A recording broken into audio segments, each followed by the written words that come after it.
आइए सभी का स्वागत है। अष्टांग योग से संबंधित मेडिटेशन जो श्रद्धा, वीर्य, स्मृति, समाधि, प्रज्ञा पूर्वक अभ्यास है, तो उसका प्रारंभ करते हैं। आप सभी का पुनः धन्यवाद। तो आइए लंबी और गहरी सांस लेंगे और इससे पूर्व आप अपने को देखिए, व्यवस्थित पोज में आप अपने को स्थापित करें। कमर, रीढ़ की हड्डी, गर्दन आपके सीधे रहे।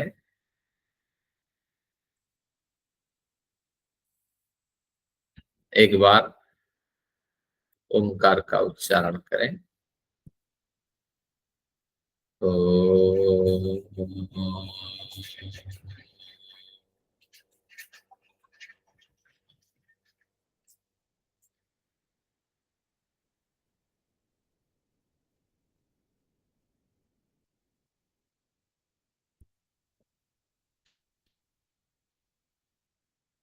और दो बार ओंकार का उच्चारण करें। ओ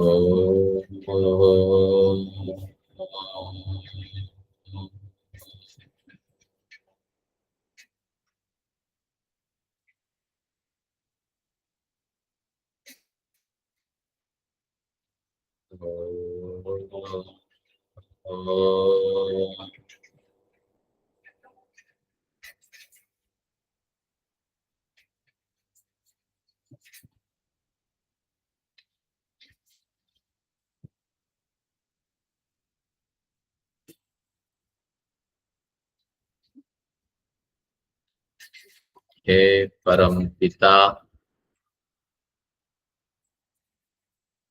मैं अहिंसा, सत्य, अस्त्य आदि 5 यमों का पालन करता हूँ। हे परम पिता, मैं शौच, संतोष, तप, स्वाध्याय, ईश्वर प्रणिधान आदि 5 नियम का भी परिपालन करता हूँ। मैं सुखासन में प्रतिष्ठित हूँ। मैं अपनी एकाग्रता प्राप्ति के लिए प्राणायाम का अभ्यास करता हूँ। मैंने प्राणायाम का क्रम थ्योरी में आपको बताया नहीं। क्रम वही है, आपकी जो सांसें हैं उनको आप बाहर निकाल दीजिए बिना हाथ की मदद से, और जब बेचैन हो धीरे धीरे सांसों को अंदर भरें। ये क्रिया 3 बार। फिर विपरीत ढंग से भी सांसें अंदर भरें और जब बेचैन हो जाए फिर उनको धीरे धीरे बाहर निकाल दें। एक क्रिया 3 बार। तो लगातार एक प्रकार की क्रियाएं 3 बार और विपरीत प्रकार की क्रियाएं 3 बार। लेकिन ये क्रियाएं दिखाई नहीं जा सकती, आपको खुद करनी होगी। तो इसलिए आपको मुझे देखने की आवश्यकता नहीं है, स्वयं ही अपनी सांसों को निकालिए मेरी शब्दावली के साथ। अब मैं सांसों को निकाल रहा हूं।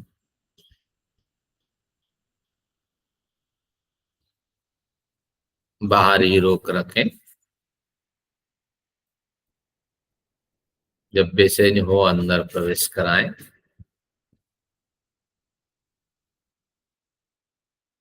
एक दो सांसों का फासला रखें। फिर सांसों को बाहर निकालें।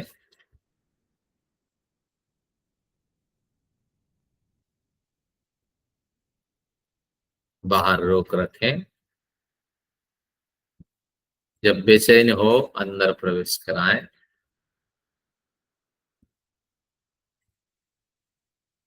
एक दो सांसों का फासला रखें।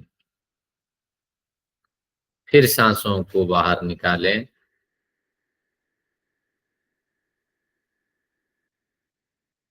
बाहर रोक रखें। बेचैनी पर अंदर प्रवेश कराएं।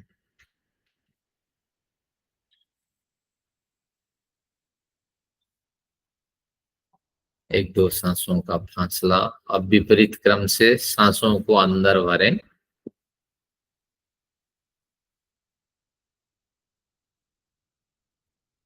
अंदर ही अंदर उसको रोक रखें।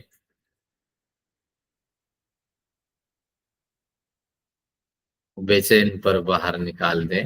धीरे धीरे निकालें। दो सांसों का फासला रखें।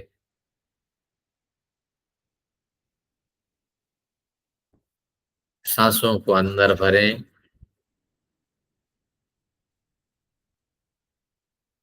अंदर ही रोक रखें। बेचैनी की स्थिति पे उनको बाहर निकाल दें।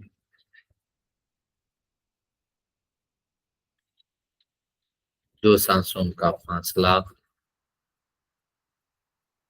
फिर तीसरी आवृत्ति। फिर अंदर भरे सांसों को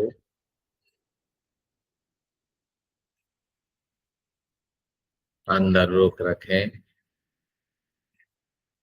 फिर धीरे धीरे बाहर निकाल दें। इस प्राणायाम की क्रिया को केवल इतना ही दिखाया जा सकता है, शब्दावली के माध्यम से आपको खुद करना होगा।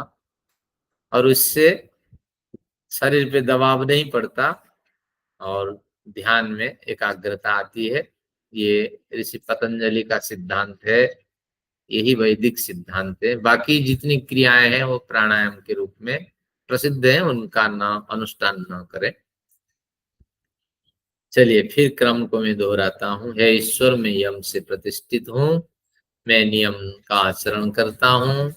मैंने प्राणायाम का अभ्यास कर लिया है और मैं प्रत्याहार का अभ्यास करता हूँ।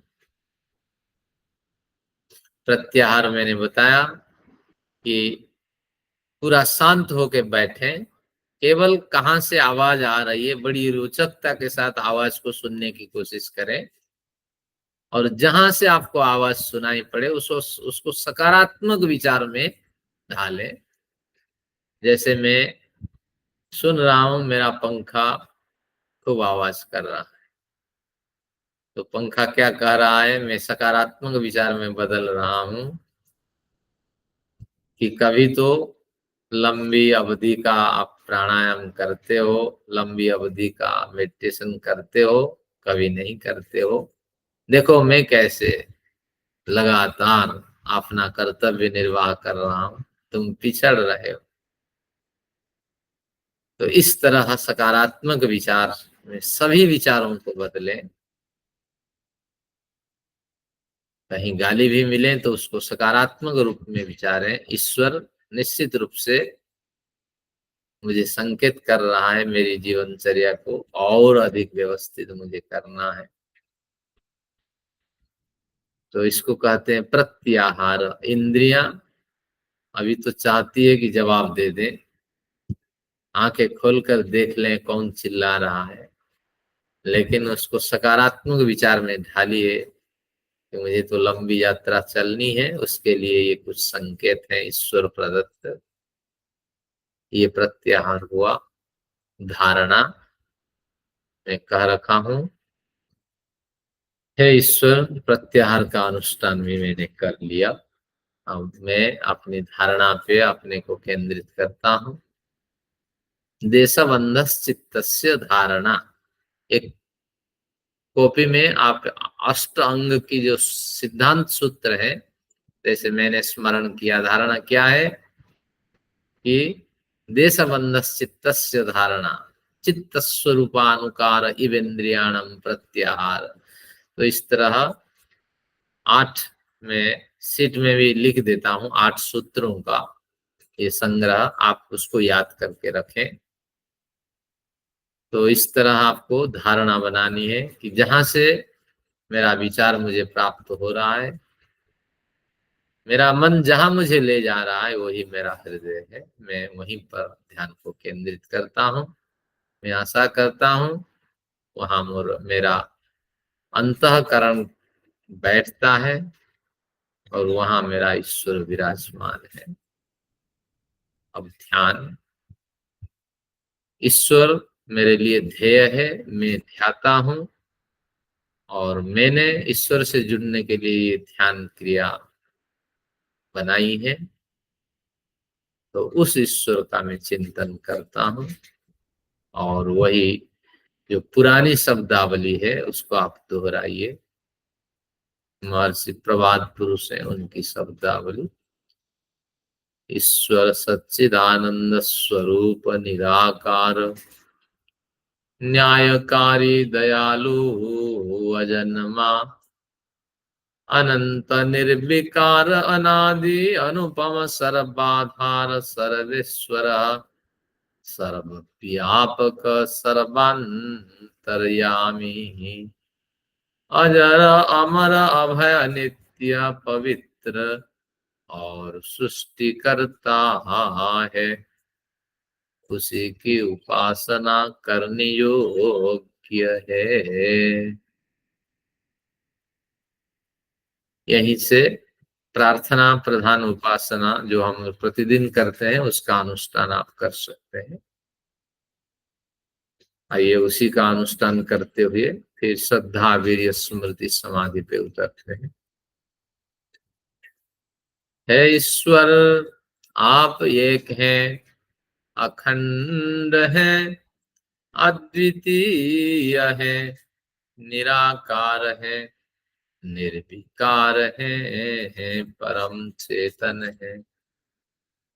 आप मुझे सुन रहे हैं, आप मुझे देख रहे हैं। आप अगर मुझे सुन रहे हैं, मैं आपकी स्तुति करता हूँ। त्वं हीनः पिता वसो, त्वं माता शतक्रतो बभूवीथ, अधाते सुम्नमीमहे। हे परम पिता, आप हमारी माता हो, हमारे पिता हो। एक संतान को देने योग्य जो सुख है उसी की हम मांग कर रहे हैं। हे परम पिता, आप हमारी भावनाओं को भी जानने वाले हैं। हमारे अंदर भावना है, सर्वे भवन्तु सुखिनः, सर्वे सन्तु निरामया, सर्वे भद्राणि पश्यन्तु, माँ कस्य दुख भाग भवेत्। हे परम पिता, इस ध्यान साधना के अवसर पर आत्म समीक्षा करने का एक अच्छा मौका प्राप्त होता है। आप और मेरे बीच की आत्म समीक्षा में करता हूँ। आप सर्वतंत्र स्वतंत्र हैं, मैं अंतःकरण के दास हूँ। आप अखंड ज्ञान के अधीश्वर हैं, मैं अल्पज्ञ हूँ। आप सर्वव्यापक हैं, मैं एकदेशी हूँ। आप और मेरे बीच में बड़ी ही दूरता है। मैं जानता हूँ ये दूरता खत्म नहीं होगी। फिर भी ऋषियों ने कहा है, यदग्निस्यामहं स्याम त्वं वाघास्याहम्, स्युस्ते सत्याहासि स। हे परम पिता, जिस दिन आप मुझ जैसे बन जाएंगे और मैं आप जैसे बन जाऊंगा, उस दिन ये दूरियां खत्म हो जाएगी। इस पहली का अर्थ यह है, जिस दिन आप मुझे अपने आश्रय में अभय प्रदान करोगे, जिस दिन मैं आपके आश्रितता को प्राप्त करूंगा, आपके आश्रय में निवास करूंगा, उस दिन यह दूरी खत्म हो जाएगी। तात्पर्य यह हुआ कि आपका आश्रय तो हमेशा मुझे मिला हुआ है, लेकिन मेरी समझ में जिस दिन प्रौढ़ता आ जाएगी कि मेरे ईश्वर मुझे आलिंगित कर रहे हैं, मैं ईश्वर की गोद में हूँ, ईश्वर के अब है आशीर्वाद के साथ जीवन निर्वाह करता हूँ, उसी दिन ये दूरी खत्म हो जाएगी। तो ज्ञान की प्रौढ़ता आप मुझे प्रदान करें। जीवान्नो अभिधेतन आदित्या सह पुरा हठात् कद्धस्थ हवन श्रुत हवन श्रुत। पुकार मात्र को सुनने वाले है परम पिता। मृत्यु से पूर्व अवश्य मेरी ये जो छोटी सी मांग है कि आपका पूर्णता में अनुभव कर सकूं, आपसे प्राप्त हो रही हर संवेदनाओं से मैं संवेदित हो सकूं, आप पूर्ण अवश्य करें हैं। अग्ने नय सुबधा राय असमान है परम पिता। अब मैंने आपके हाथ पकड़ लिया है मजबूती के साथ, छोटे बच्चे के समान। अब मैं आपके साथ लंबी यात्रा, जीवन की शेष बची यात्रा पूरी करना चाहता हूँ। आप मुझे जहां डुबा दें वही मंजिल, जहां लगा दें वही किनारा। तो इस भावना से मैं अब अग्रसरित हो गया हूँ।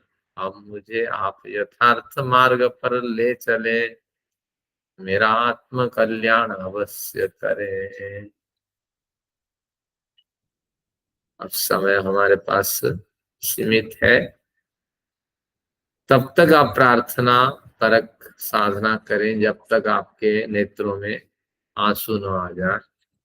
आंसू आने के बाद आपकी प्रार्थनाएं रोक देनी है। अब आपको श्रद्धा वीर्य स्मृति समाधि पूर्वक साधना पे उतरनी है। ये साधना कहती है कि शास्त्रीय सिद्धांत के आधार पर, श्रद्धा वीर्य स्मृति समाधि के आधार पर हमने जान लिया कि ईश्वर आनंदमय आनंदमयो अभ्यासात, यानी बार बार ईश्वर का मनन चिंतन करने से जो स्वयं आनंदमय स्वरूप है ईश्वर, उस आनंद से जीवात्मा भी आनंदित हो जाता है, प्रसन्नता को प्राप्त करता है। तो ये जो सिद्धांत है उसी सिद्धांत को हम अपने में आरोपित करते हैं। हे ईश्वर, हमें पता है हम अल्पज्ञ हैं, कभी भी आपके आनंदमय स्वरूप को प्राप्त करने की पात्रता हम में है नहीं होने वाली है। अगर होगी तो किसी लंबी अवधि में ये हो सकती है। तो निश्चित रूप से हम आपके आनंद स्वरूप का आरोप अपने पर लगाते हैं। आनंदमयो अभ्यासात, हे ईश्वर, जब आप मुझे देख रहे हैं, आपके मार्गदर्शन में मैं हूँ, तो मैं अपने को आनंदित अनुभव कर रहा हूँ। आपके सानिध्य रूपी बसंत की बहार से मैं रोमांचित और पुलकित अनुभव कर रहा हूँ। ये चिड़िया जो कल रव कर रही हैं, आपके गुणगान गा रही हैं, उससे मैं भी स्पंदित हूँ, आह्लादित हूँ। विद्वान को, एक तत्वज्ञ को जिस तरह प्रसन्नता प्राप्त होती है, एक युवक को नव जीवन की जो स्फूर्ति जिस तरह महसूस होती है, तो उस तरह कुछ आनंद में अनुभव कर रहा हूँ, क्योंकि आपके सानिध्य में हूँ। आप मुझे देख रहे हैं, मेरी स्तुतियां सुन रहे हैं, ऐसा ही कुछ मैं आनंद अनुभव कर रहा हूँ। हे ईश्वर, निश्चित रूप से आकाश की जैसी अनंतता है, समुद्र की जैसी अनंतता है, ऐसी अनंतता में अनुभव कर रहा हूँ। पहले तो कुछ मुझे अनुभव नहीं था, लेकिन कुछ अनुभव में कर पा रहा हूँ। एक दूसरा दिगंत तो मुझे दिखाई पड़ रहा है, भले ही सीमाहीन हो। आकाश रूपी सीमाहीन दिगंत का मैं आकलन तो कर पा रहा हूँ। अहमिंद्रो न पराजिज्ञे इद्धनम न मृत्यवेव तस्थे कदाचन। अब मुझे विश्वास होने लगा है, इस तरह साधना करता हुआ, आपसे जुड़ता हुआ अगर मैं जीवन निर्वाह करूं तो निश्चित रूप से मैं अविद्यादि पंच क्लेशों से अपने को उद्धार कर सकता हूं। यह विश्वास भी मुझे है, जैसे कि ऋषियों ने कहा है, मौत के पंजे के नीचे मुझे दबा दिए जाने पर भी मैं अपनी हिम्मत नहीं हारने वाला हूं। इस जन्म में अवश्य में आपके सानिध्य से जुड़कर सफलता की ओर चलने की हिम्मत रखता हूँ। बस हे ईश्वर, आप साथ थे, निश्चित रूप से ये यात्रा पूरी हो जाएगी। तो इस तरह आज तो कुछ सैद्धांतिक रूप से मेडिटेशन रहा, बीच बीच में भी नए सिद्धांत स्पष्ट करने पड़े, आपको कठिनाई होगी, लेकिन जैसे आपके ये अभ्यास में आ जाएगा, इतना समय नहीं लगेगा और आप बड़े आराम से इन विचारों को दोहराते हुए ईश्वर से जुड़ पाएंगे। तो कुछ देर आप मौन भी रहेंगे और फिर अंत में आप जानेंगे, हे अल्पज्ञ, हे अपात्र, तो निश्चित रूप से हमारी पात्रता की वृद्धि ईश्वर उत्साह प्रदान कर करें और हमारी जो संभावना है उनको विकास करें। इस तरह ईश्वर से प्रार्थना करेंगे और ईश्वर का धन्यवाद देंगे। हे ईश्वर, आपने एकाग्रता दिलाई, आपने मेडिटेशन यानी ध्यान साधना के लिए अवसर दिलाया, इसके लिए आपका बहुत बहुत धन्यवाद और नमन निवेदन करेंगे। ओम नमः संभवाय च मयो भवाय च नमः शंकराय च मयस्कराय च नमः शिवाय च शिवतराय च।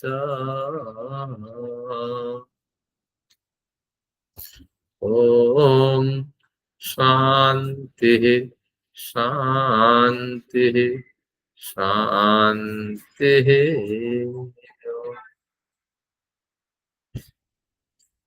चलिए, आप जो आनंदाश्रु है उसको पोंछिए, दोनों हाथ को मसल करके नेत्रों में लगाइए, प्रसन्नता की मुद्रा रखें और इस तरह एक घड़ी यानी 24 मिनट 30 मिनट का एक मेडिटेशन का प्रारंभ करें, जीवन में आनंद लें। तो इस तरह कुछ ये प्रकरण आज था और आज ये प्रकरण को हमारा समय भी समाप्त की ओर है, यही समाप्त करते हैं। कुछ विचार हो आप लोगों के, आप रखें और आगे इसको। जी बहुत धन्यवाद। चलिए, धन्यवाद। कुछ वेद माता जी, वेद कुमारी जी, आपकी रुचि रहती है इन विषयों में। बहुत बहुत धन्यवाद गुरु जी। हाँ, नमस्ते नमस्ते, सभी का धन्यवाद।